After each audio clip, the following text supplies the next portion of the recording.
Journey to the West is one of China's 4 classic novels. It tells the story of the Tang Dynasty monk Xuanzang, who was a real historical figure traveling to India to obtain the Buddhist scriptures. Except in Journey to the West, Xuanzang, who is more often called Tang Seng or simply the Tang monk, is accompanied by a magical kung fu monkey who was born out of a rock called Sun Wukong. Then his second bodyguard is an ogre who was once a general in the heavens but was banished to the earth after smashing a heavenly crystal goblet called Sha Wu Jing or Sandy, since he is condemned to be the ogre of Liu Sha He or Flowing Sands River. There's kind of a sand theme going on here. I don't like sand.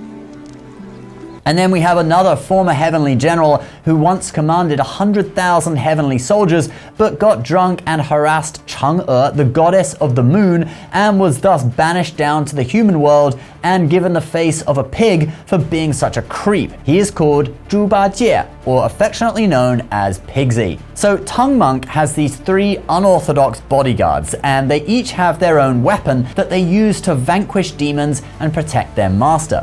And in this video, we are going to go through all 3, starting with Pigsy's weapon.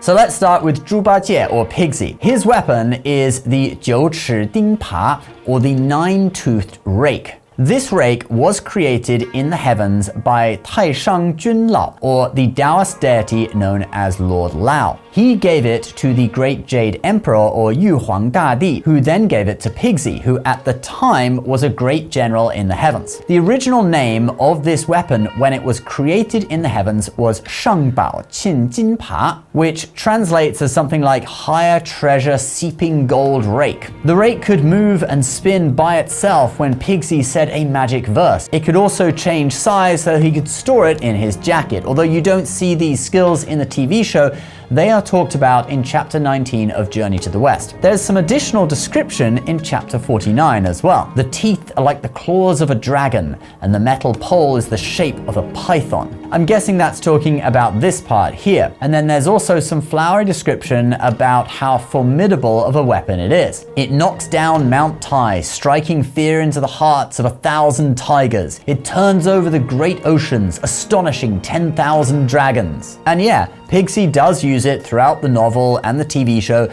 to vanquish countless demons. Alright, let's now move on to Sandy's weapon. Now Sandy's weapon is pretty special too. It is called Xiang Yao Bao Zhang, or the demon subduing precious staff. The description of the weapon in Journey to the West, chapter 22, is as follows. It was made of wood from trees from Chang'e's moon palace. You know, Chang'e, the lady Pigsy got in trouble for hitting on. That wood was then fashioned into the staff by legendary Chinese carpenter Lu Ban. Here he is featured on a Chinese postage stamp, and he was a real person born in 507 AD. The staff was then given to Sandy by the Jade Emperor because he was a great general in the heavens at the time, and with a thought it could become long or short, thick or thin. Sandy himself says that all the spears and swords under heaven can't compare with his demon subduing staff. Now originally this weapon was simply a staff, but as time went on and illustrations were added to the book, it turned into a Buddhist monk's staff with a crescent blade on one end, and by the time of the TV show in 1986, it is basically a chanzhang, which is a Buddhist monk's spade. This is a weapon that a Buddhist monk would travel with on the road.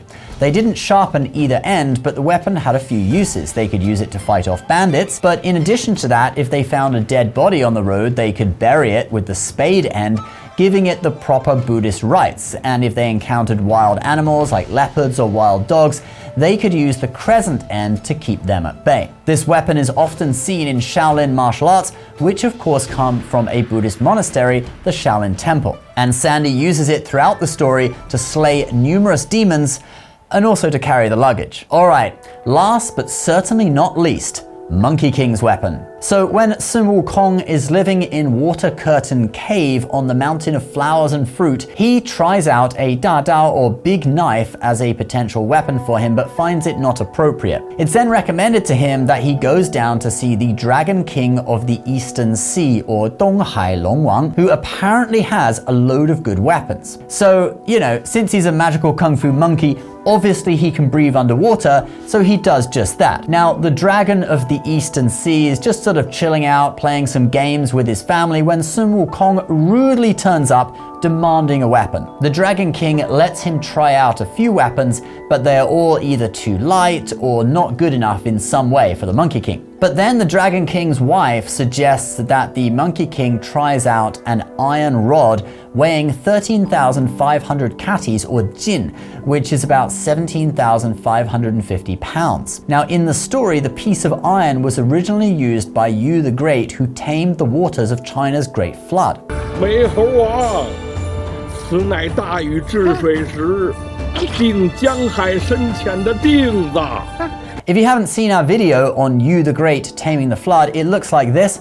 I will put it on the end screen of this video for you to check out. Now, the Dragon King doesn't really want to give it to him, but the iron rod apparently started glowing a few days before Monkey King showed up, indicating that maybe the Monkey King was destined to have it. It is inscribed with the words 如意金箍棒. Now, 如意 means as one wishes. The character 如 means like, and 意 means intention. So like intention is as one wishes. Then 金箍棒 is golden hoop rod, referring to the fact that the iron rod is bound with golden hoops at each end. It is then also inscribed with the weight, 13,500 jin, 13,500 katis. So anyway, the Dragon King does him a deal, not thinking that Sun Wukong actually has any chance of lifting it. But he does, and once he lifts it, he is able to use his supernormal powers to shrink it to a size where it can be used as a weapon. The word bang in Chinese refers to a shorter staff of 4 feet or so,